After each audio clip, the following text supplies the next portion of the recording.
और ये शारीरिक रोग तो मामूली दुख वाला है, सबसे बड़ा दुख वाला है मानसिक रोग।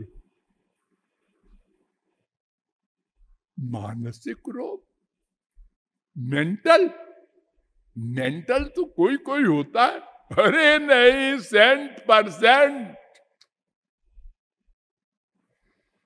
वो कौन सा रोग है भाई? मेंटल।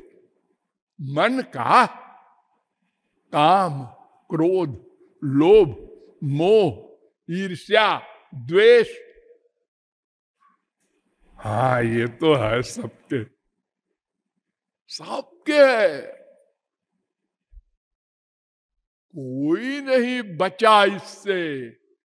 बिना भगवत प्राप्ति किए ये रोग जा ही नहीं सकते।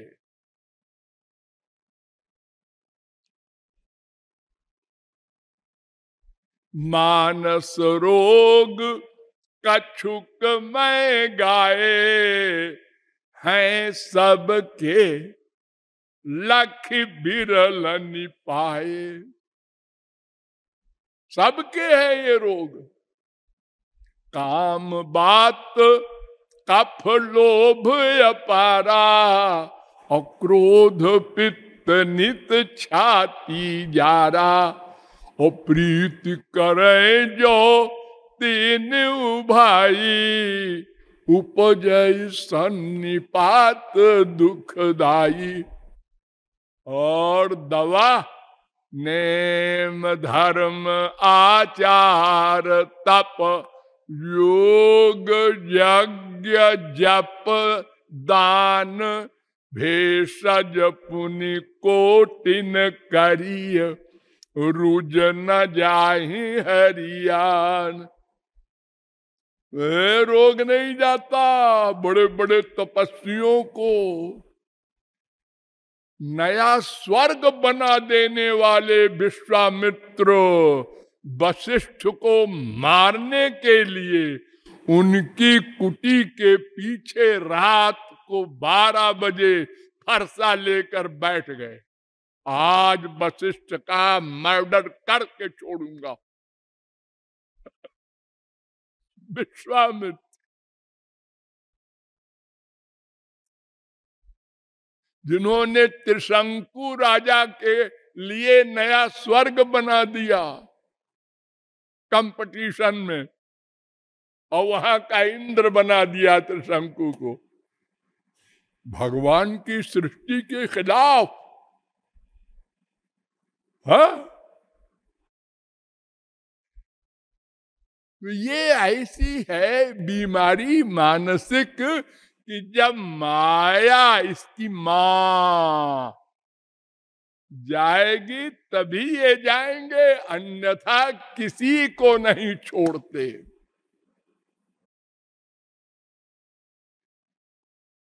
आप बड़े बड़े नाम सुने होंगे। भगवान श्री कृष्ण के भी गुरु दुर्वासा, और उनके गुस्से से सब कांपते थे। इसको श्राप दे दिया, प्रणाम नहीं किया हमको।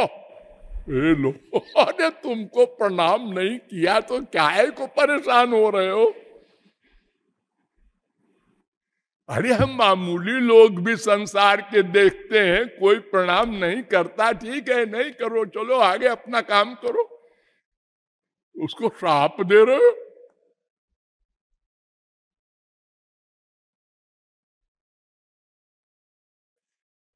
तो ये मानसिक रोग, तो ये 2 रोग तो सबसे भयानक है, सबके हैं, सब प्रतिक्षण दुखी है। कामना बनाओ, कामना बनाओ, नहीं पूरी हुई तो क्रोध आया, पूरी हुई तो लोभ आया।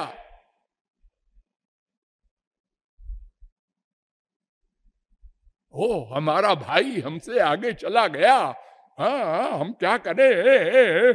परेशान। क्यों? रोटी दाल नहीं मिलती? अरे खराब पति है जी, फिर वो हमसे आगे क्यों है? उसको पीछे करना है। अरे किस किस को तुम पीछे करोगे? तो स्वर्ग में कुबेर है, चलो कहां तक जाओगे। अभी तो दुनिया का जो सबसे बड़ा आदमी कोई हो जाता है, अरे हर साल बदलता है। हमारी दुनिया का तो सबसे बड़ा अमीर जो है वो एक शहर भी नहीं खरीद सकता, फिर स्वर्ग का जो सबसे बड़ा अध्यक्ष है कुबेर, उसका मुकाबला कैसे करेगा। कहां तक जाएंगे आप। और आज भौतिक दुख भी होता है जो दूसरे के द्वारा मिलता है। खामखा हमारे पीछे पड़ा है वो, हम गरीब आदमी हैं, हमको तंग करता है अकारण। और आधि दैविक दुख भी सबको मिलता है, जाड़ा से, गर्मी से, बरसात से। अब देखो गर्मी आ रही है, अब घर से निकले लू चल रही है। अरे तो निकलोगे नहीं क्या, घर ही में रहोगे 24 घंटे।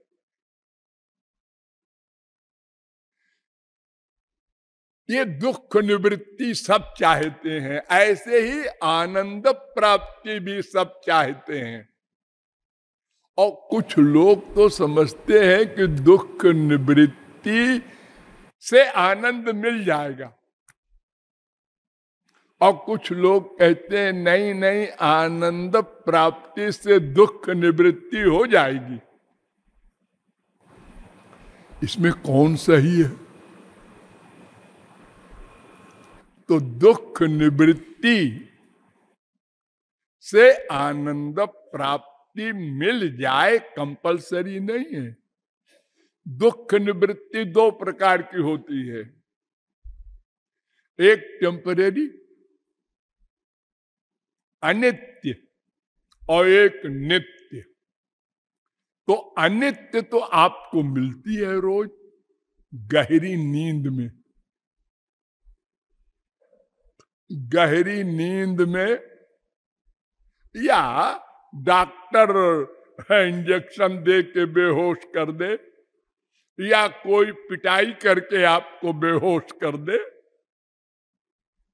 दुख चला गया। आज कुछ नहीं, आराम से लेटा है, उसको काट रहा है डॉक्टर। अब उसी को आनंद प्राप्ति कह देते हैं लोग बोले भाले। जब आप सो के उठते हैं गहरी नींद से तो आप भी कहते हैं बड़ा आनंद आया आज सोने में, अरे आनंद से सोए, कोई सपना वपना नहीं आया। लेकिन ये आनंद है नहीं, क्योंकि जब जागे तो फिर दुख आ गया। हाँ बेटा बीमार है, पिताजी का ये है, वहां ये नुकसान हो गया, वहां एक्सीडेंट हो गया। सब मुसीबत आ गई इकट्ठे। लेकिन आनंद प्राप्ति हो जाने पर दुख निवृत्ति अवश्य हो जाती है। नित्य दुख निवृत्ति मोक्ष में होती है। मोक्ष माया निवृत्ति, जो सब्जेक्ट आपका चल रहा है निर्गुण निर्विशेष निराकार का ब्रह्मानंद, उसमें सदा को दुख चला जाता है। लेकिन प्रेमानंद नहीं मिलता। क्यों? वो इंद्रिय मन बुद्धि ही नहीं रहते। आनंद मिले किसको? दो नहीं रहता, उसमें एक रहता है।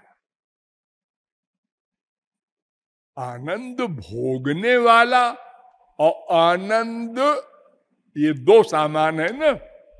एक श्री कृष्ण, एक उनका आनंद भोगने वाला जीव, स्वामी दास। ये तो भक्ति में दो होते हैं ना, ज्ञान में तो एक होता है। एकत्वेन अद्वितीय। हमारे यहाँ 6 दर्शन हैं, तो 5 दर्शन दुख निवृत्ति ही लक्ष्य मानते हैं। न्याय, सांख्य, मीमांसा, पातंजलि, वैशेषिक, ये 5 दर्शन कहते हैं दुख निवृत्ति ही एम है। केवल वेदांत कहता है नहीं नहीं, आनंद प्राप्ति लक्ष्य बनाओ। लेकिन वेदांत में भी आप देखो, शंकराचार्य कहते हैं आनंद प्राप्ति लक्ष्य है, और शंकराचार्य के गुरु गोविंदाचार्य, उनके गुरु गौड़पादाचार्य, वो कहते हैं नहीं, दुख निवृत्ति ही लक्ष्य मानो। योग वासिष्ठ भी कहता है दुख निवृत्ति ही लक्ष्य मानो। ये संप्रदायों के नाटक ऐसे हैं कि उनके शिष्यों में अलग अलग मत है।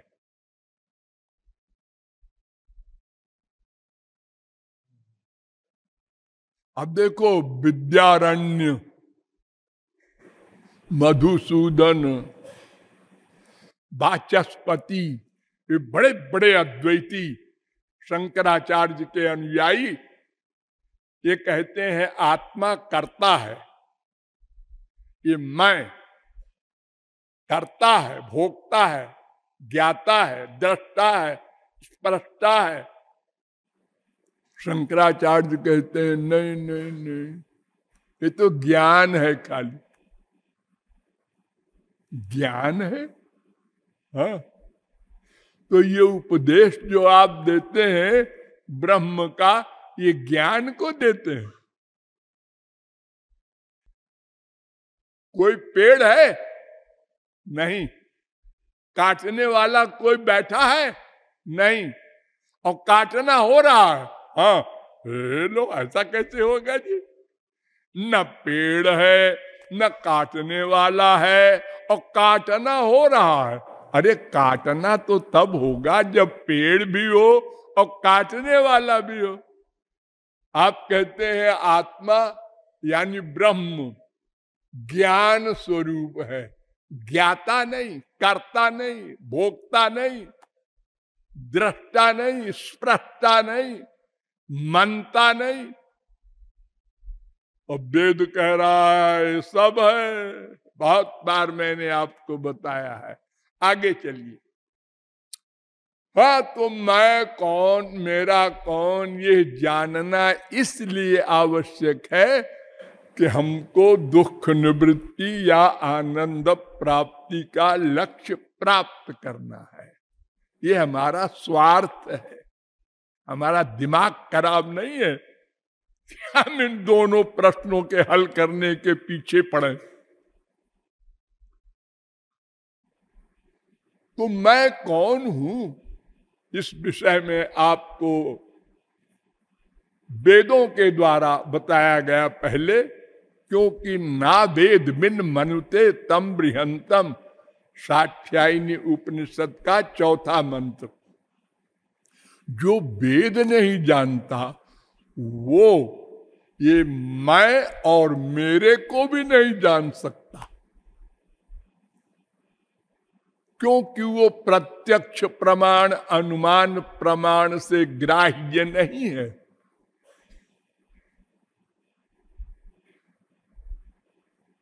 तो वेदों के द्वारा आपको बताया गया कि ये मैं ब्रह्म का, भगवान का अंश है, शक्ति है, और भगवान से इसका भेदा भेद संबंध है, और ये तटस्थ शक्ति है। ये तो स्वरूप लक्षण है। और तटस्थ लक्षण बताया गया कि ये समस्त जीव भगवान के दास हैं। जैसे पेड़ की शाखाएं, पत्ते, ये सब पेड़ के दास हैं, नीचे से खुराक, खाद, पानी खींच करके पेड़ को देते हैं। ऐसे हम सब जीवों का जो लक्ष्य है वो भगवान को सुख देना होना चाहिए, सेवा करना होना चाहिए, क्योंकि हम दास हैं। और हम ही नहीं, ब्रह्मा विष्णु शंकर सब दास हैं। हम तो दास अपने को मानते ही नहीं, माया की दासता कर रहे हैं और चप्पलें खा रही हैं। लेकिन अगर कभी हम समझ जाएंगे कि हमारा वो है और हम उसकी दासता स्वीकार करके उसको स्वामी रूप में पा लेंगे, तो हम भी ब्रह्मा विष्णु शंकर की तरह उनके दास बन जाएंगे सदा को। इस मैं के बारे में आपको बहुत डिटेल से बताया गया है कि ये अणु है। नंबर 2, हृदय में रहता है, उससे सारे शरीर में चेतना फैलाए रहता है। इतना पावरफुल है। हृदय में बहुत सूक्ष्म जीव और इतने बड़े हाथी के शरीर में एक एक रोम में चेतना पैदा कर देता है। वो भगवान की शक्ति रूपा जीव है, अंश रूपा जीव है। वो जीवात्मा ज्ञाता भी है, कर्ता भी है, भोक्ता भी है, और वो भगवान को जान करके वो मेरा है, ये मान करके, खाली जान करके नहीं। आप लोग अगर कोई बुद्धिमान होंगे तो हम इतने दिन खोपड़ा भंजन कर रहे हैं, जान जाएंगे, लेकिन जानने से काम नहीं चलेगा। हम जान लें ये जहर है और पिएंगे तो क्या होगा? हम जानना काम नहीं देगा, मरेंगे। अरे देखो, छोटी छोटी बातें हम जब से पैदा हुए तब से सुनते आ रहे हैं, सच बोलो, सच बोलो, सत्यम शिवम सुंदरम। सब बच्चे गाते हैं स्कूल में, लेकिन अपने मतलब के लिए झूठ बोलते हैं ना। और कोई हमसे झूठ बोलता है, आप तुम झूठ बोले हमसे, हमारे दोस्त हो, अब तुम्हारा विश्वास खत्म हो गया। और तुम स्वयं झूठ बोलते हो। हाँ, हम तो खूब बोलते हैं। हम दूसरे से जो आशा करते हैं वही हमारा नेचर है। हम चाहते हैं लोग हमसे सच बोलें, लोग हमारी हेल्प करें, लोग हमारी आज्ञा माने। ये आत्मा का नेचर है। प्रहलाद ने 12 गुण बताए आत्मा के, बहुत बढ़िया। आत्मा नित्यो व्यय शुद्ध एक क्षेत्रज्ञ आश्रय अभिक्रिय स्वदृघेतुर व्यापको संज्ञानावृता। आत्मा नित्य है, अविनाशी है, शुद्ध है, एक है, क्षेत्रज्ञ है, आश्रय है। कोई विकार नहीं होता उसमें, और दृष्टा है, और हेतु है, और शरीर में व्यापक है, और असंग है, और आवरण रहित है। इतने 12 गुण होते हैं आत्मा में। अब एक एक की व्याख्या करेंगे तो आगे नहीं बढ़ पाएंगे। साधारण बुद्धि में समझ लीजिए, ऐसा कोई मैं है लेकिन वो मैं अपनी ही बुद्धि से परे है। उसकी बुद्धि जो है वो मैं के नीचे है, क्योंकि माइक है और मैं भगवान की शक्ति है, अंश है, दिव्य है। और बुद्धि के नीचे मन है, मन के नीचे इंद्रियां हैं। तो इंद्रियां और मन क्या जानेंगे? फिर क्या करें? भगवान ने वेदों में बताया कि जिस पर हम कृपा कर देते हैं वो मुझको जान लेता है, पा लेता है। लेकिन वो कृपा भी किसी साधन पर निर्भर है, और वो साधन है कर्म ज्ञान भक्ति। इसमें कर्म साधन जो है वो कुछ दूर ले जाता है, बेकार नहीं है, कुछ दूर ले जाके छोड़ देता है। बीच में कर्म धर्म, उससे भी मन की शुद्धि होती है, लेकिन पूरी पूरी नहीं। धर्मेण पाप मपानुदति, भागवत में कहा गया कि तैस्तान न्यघानि पूयन्ते तपोदान व्रतादि भी ना धर्मजम तद हृदयम तदपि सांघ्रि सेवया।